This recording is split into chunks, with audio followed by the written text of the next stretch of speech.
had some fun sharing it and writing witty captions over the top.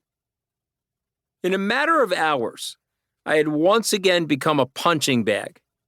Anyone who was getting antsy about their short-term investments in Bitcoin suddenly had someone to beat up on.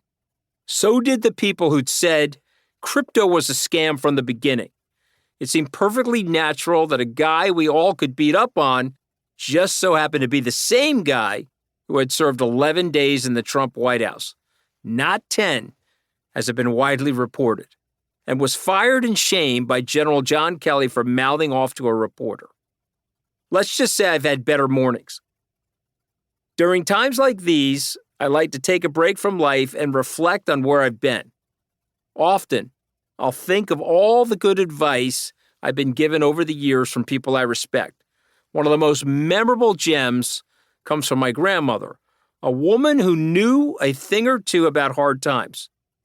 Whatever other people think of you, she said, it's none of your business.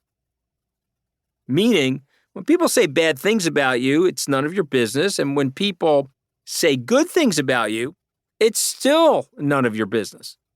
The only thing you should do when times get hard is keep your head down, keep doing what you're doing, and hope that good things will come your way.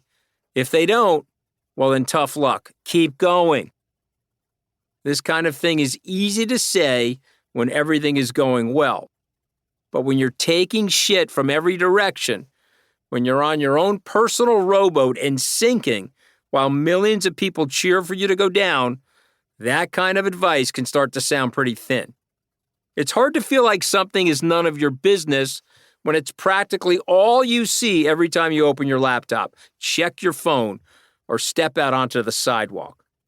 Luckily, I've dealt with my fair share of failure and embarrassment over the course of my career, and it goes well beyond the single public firing you might have seen on television. If you followed my story up to this point, you might know the broad strokes. I was a kid from a blue-collar town on Long Island who got into Tufts University and then Harvard Law School, realizing I didn't quite belong at either one. I wore polyester to my first job interview at Goldman Sachs, then got fired from that job a few months later because I was terrible at it. By the time I got rehired at Goldman, wearing a regular suit this time, I had failed the New York State bar exam twice, only passing it on my third attempt. Evidently, that's what water skiing all summer long while your friends are home studying gets you.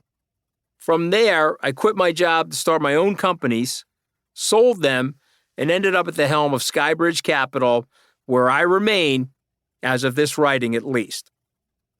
The point is, I've been around, and over the course of my career, which includes more victories, screw-ups, and flat-out massive mistakes than you could possibly imagine, I've learned a few lessons.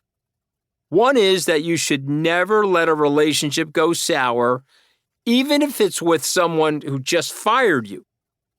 Another is you should never use the word granular in a business setting. It's annoying.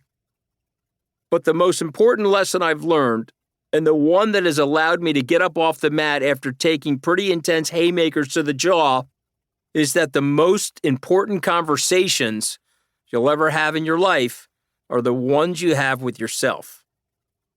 Let me put it another way. Everyone in the world has an inner voice. This is the voice that kicks in when you're about to make a big decision, or when you're at your lowest and everyone is counting you out.